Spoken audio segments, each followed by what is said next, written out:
Going on, guys? Sean here, Hammerhead Garage. Part 3 of the Virago process. I'm going to show you valve adjustment stuff. As you can see, or you will be able to see in a minute, the front end is back on. Everything's looking copacetic. I want to show you one more thing with the front end, something you might have to know. Actually, you do have to know if you're going to do this job right. You see, she's all back on. Everything's all lined up. Fork brace is on, all the bolts are torqued. Brake calipers and all that stuff are on. These are air-assisted forks. And I'm going to show you a way that may not be the right way to put air in them, but a way I've been doing for 20 years and never had a problem. See right here, there is a Schrader valve. You take this cap off, okay, and there's a Schrader valve in there. And if you don't know what a Schrader valve is, it's like a tire valve. You put air in it, right? See? You're supposed to have about 10 pounds. So what I do, I'll show you here. It's not the right way of doing it, but it works fine, okay? Just fine.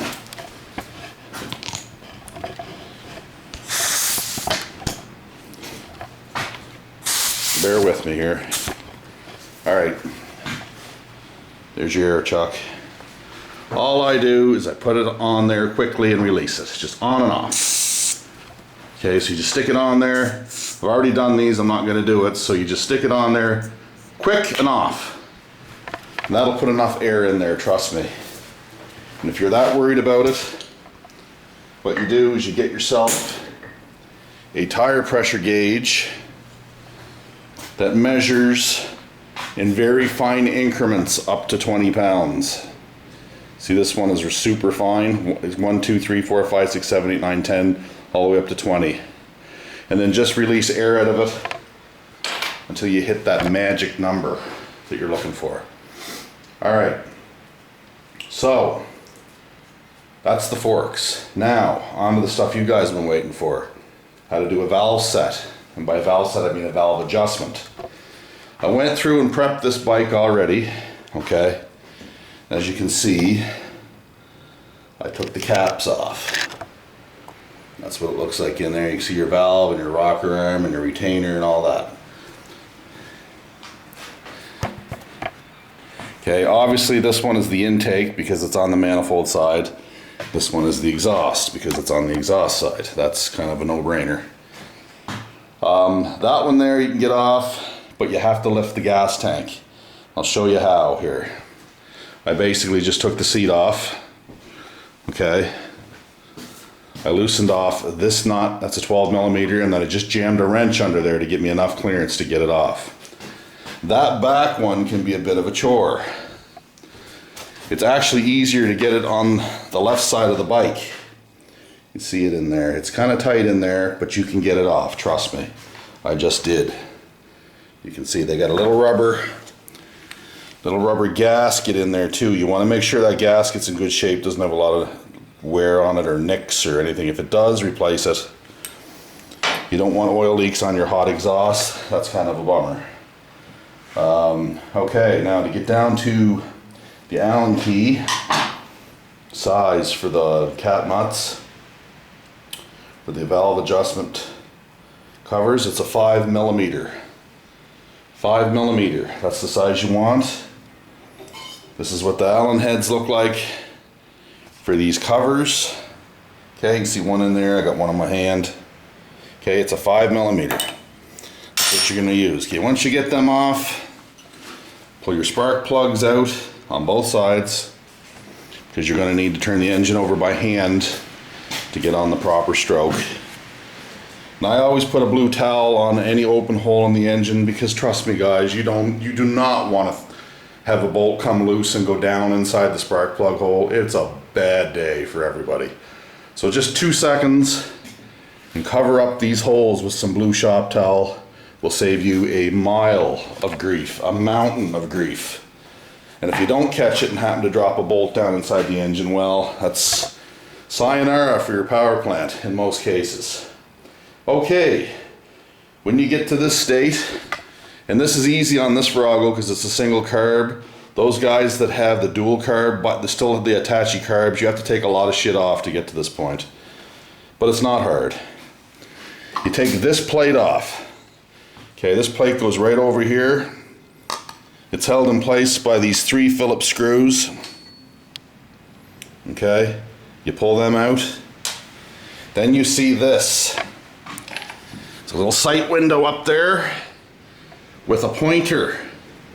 Sight window with a pointer. Then you can see the flywheel in there. And there's an arrow right here. That arrow means the direction of rotation for the engine. So you're going to want to turn this motor clockwise. So what you're going to do, we're going to set it up for valve set on cylinder 1. Here's how I do it. Put your finger on the spark plug hole. See how I got the finger on the plug hole? Okay. Now, figure out how to set the camera here so you guys can see what I'm trying to do. Bear with me, dudes. Yeah. I'm trying to figure this out here. Hopefully you can see that. I think you can. Sorta, kinda. Alright, so what you do, put your finger on the spark plug hole, start moving the motor. You'll see the intake valve go up. And you'll see the exhaust valve go up. Then you should start hearing and feeling air. Now listen. You hear that?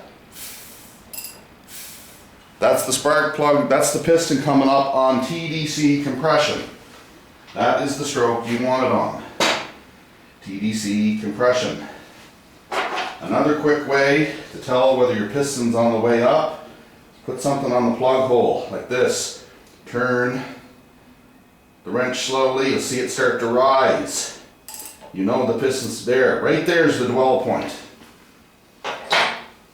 By dwell, I mean the piston's right at the very, very top of the stroke. So now what we're going to do is we're going to look for a mark on the flywheel. You should be able to see a mark. Yeah, and there is one there. I don't know if this shows up in video, but on the back side of the flywheel there's a little tab. Okay, and on that tab, the pointer is actually pointing to a mark. And let's see if I can find it.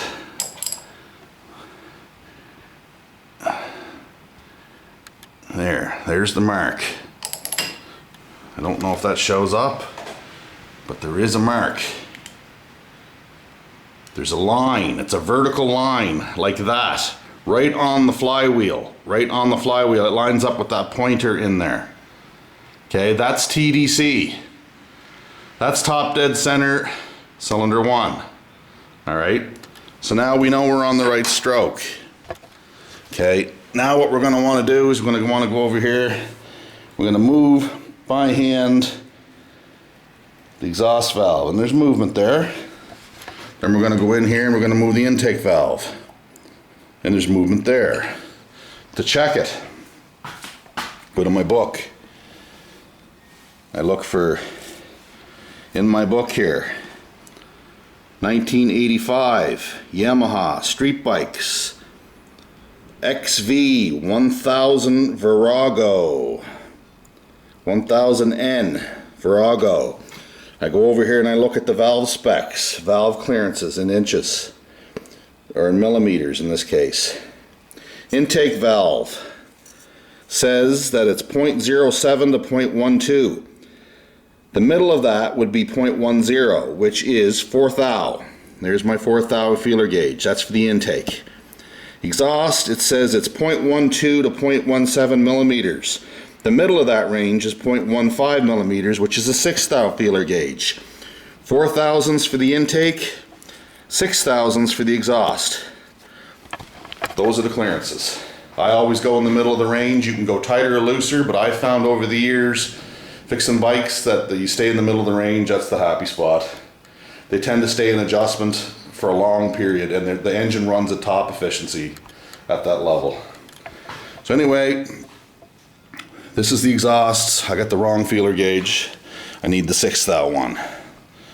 So what we're trying to do is we're going to sneak it in between valve stem and the rocker arm. And what we're looking for is a nice,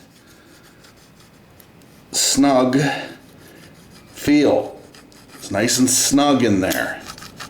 Not too loose, but it's snug. Okay, and we got a nice snug feel there. That's perfect.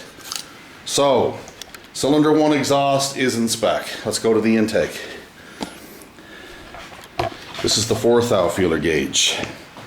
We're going to the intake side. Again, put the feeler gauge between the rocker arm and the adjuster.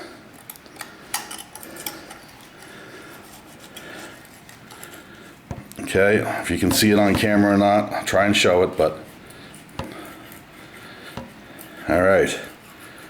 There, we have a nice snug feel on that one. Nice and snug. There's a little drag. What you want is to have, it's hard to get it, they describe the feel, but you want a little drag on there. Not a lot of drag, but a little drag. And that's what we got.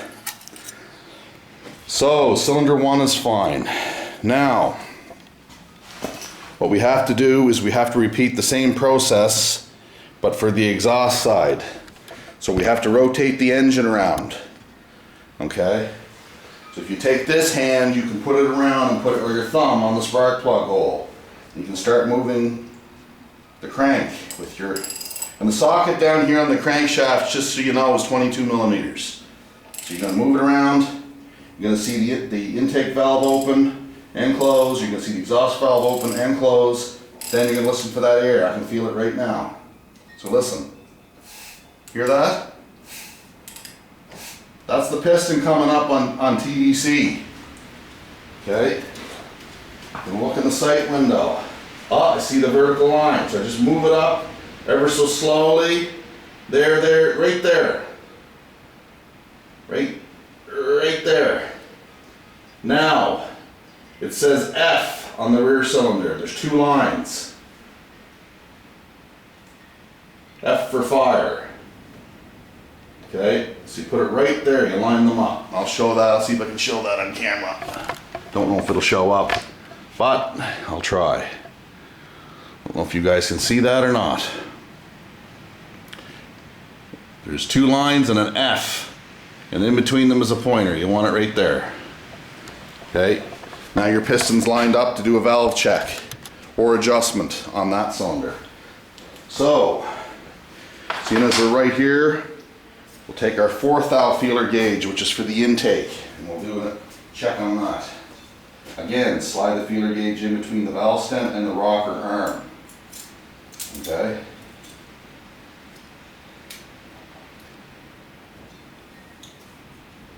There. Just a slight drag. That's what we got. We got a nice little drag right there. Okay? That's good. That's good. That feels nice. So that one's in spec. Now we keep in mind, guys, I adjust these valves all the time. So if your bike hasn't been adjusted in a long time, you may notice that they're not in spec. You might have to make an adjustment. I'll cover that in a sec. Now, 6th thou for the exhaust. This one's a little tricky to get in on because of the weird angle that it sits at the back of the head. But get a flashlight, shine it in there. You can get the valve, you can get it right in there. Give her a nice little wiggle. Perfect. That's just what we want right there. That's awesome. Okay, now, minor in spec. I don't have to make any adjustments. If you did have to make an adjustment, I'm going to show you how to do that. Okay? Bear with me here. Alright. So, if you're going to make an adjustment, what you have to do is you have to hold that nut, okay, with an Allen key. See how I got it? There's an actual Allen hole or stud right in that rocker arm. You hold that nut with an Allen key, then you take a 12 millimeter wrench. Let's see if I can find it here. Where did my 12 mil go? I'm almost as bad with the 12 mil as I am with the 10 mil. Actually, I can find the 10 mil. No worry, no harm, no foul. We'll just grab one out of the box here. And stubby wrenches would work good in this situation because you don't have a lot of room in there, as you guys can see. Pretty small spots to be working, right? If you got a 12mm stubby, that's what you're gonna want. 15. 11. Everything's what I'm looking for.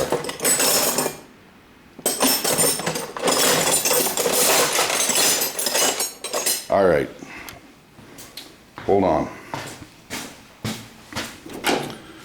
It's a 13.